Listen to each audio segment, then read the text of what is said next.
नमस्कार दर्शकों, पंडित ज्योतिष चैनल में आप सभी का हार्दिक स्वागत है। आज मैं आपको कार्तिक पूर्णिमा की व्रत कथा एवं विधि बताने जा रहा हूँ। वीडियो पूरा अंत तक देखिए एवं वीडियो देखने से पहले आप हमारे चैनल को सब्सक्राइब कीजिए, वीडियो लाइक कीजिए। व्हाट्सएप, फेसबुक, इंस्टाग्राम एवं सभी प्रकार की सोशल नेटवर्किंग साइट्स पर हमारे वीडियो को अधिक से अधिक शेयर भी कीजिए और साथ ही सब्सक्राइब बटन के बराबर में जो बेल आइकन है उसको दबाकर ऑल नोटिफिकेशंस को ऑन कर लीजिए, जिससे कि सनातन धर्म से संबंधित सभी प्रकार की जानकारी एवं वीडियो आपको मुफ्त में एवं समय से प्राप्त हो सके। दर्शकों, कार्तिक पूर्णिमा को हिंदू धर्म का सबसे पवित्र महीना माना जाता है। यूँ तो पूर्णिमा प्रत्येक मास के शुक्ल पक्ष के 15वें दिन होती है, लेकिन कार्तिक मास की पूर्णिमा का बहुत ही बड़ा महत्व माना गया है। इस दिन हिंदू धर्म में गंगा स्नान की भी परंपरा है। गंगा स्नान करने से पश्चात सूर्य देव को अर्घ्य अवश्य देना चाहिए। मानते हैं कि ऐसा करने से मनुष्य को अपने किए गए पापों से मुक्ति प्राप्त होती है। इस पवित्र अवसर पर शुद्ध कुमकुम, धूप, कपूर, तुलसी और अपराजिता तेल का प्रयोग करके भगवान की पूजा अर्चना करना अत्यंत शुभ माना गया है। कार्तिक पूर्णिमा के दिन स्नान इत्यादि करके गरीबों को कुछ न कुछ दान करना चाहिए। ऐसा करने से उसका 1000 गुना फल प्राप्त होता है। इस दिन बहुत सारे लोग व्रत भी करते हैं। व्रत का संकल्प लिया जाता है और फलाहार किया जाता है। इस दिन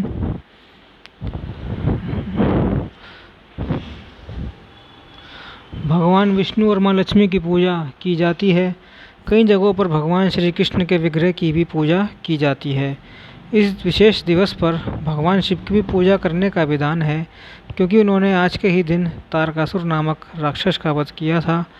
इस दिन सूखे मेवों का प्रयोग करना बहुत अच्छा होता है। फलाहार में सिंघाड़ा इत्यादि लेना चाहिए। कई घरों में इस दिन आटे का मीठा चूर्ण भी बनाकर प्रसाद चढ़ाते हैं।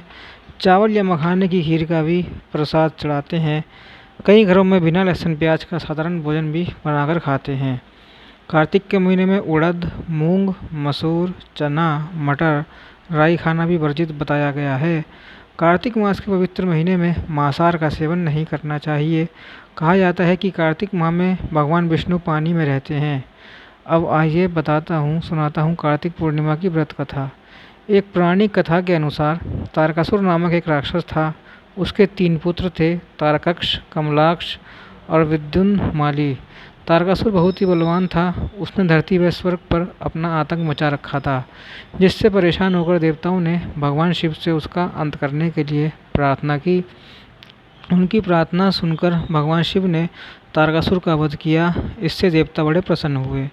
उसके 3 पुत्रों को यह सुनकर बड़ा दुख हुआ और उन्होंने उसका बदला लेने के लिए ब्रह्मा जी की घोर तपस्या की। उनकी तपस्या से प्रसन्न होकर ब्रह्मा जी ने तीनों से वरदान मांगने को कहा। तीनों ने ब्रह्मा जी से अपने अमर होने का वरदान मांगा। ब्रह्मा जी ने अमरता के अलावा कोई दूसरा वरदान मांगने को कहा। इसके बाद उन तीनों ने कुछ देर तक इस पर विचार किया और फिर ब्रह्मा जी से कहा, आप 3 अलग अलग नगरों का निर्माण करें, जिसमें सभी बैठकर पूरी पृथ्वी और आकाश में घूम सकें। 1000 साल बाद जब हम मिलें तो हम तीनों के नगर मिलकर एक हो जाएं।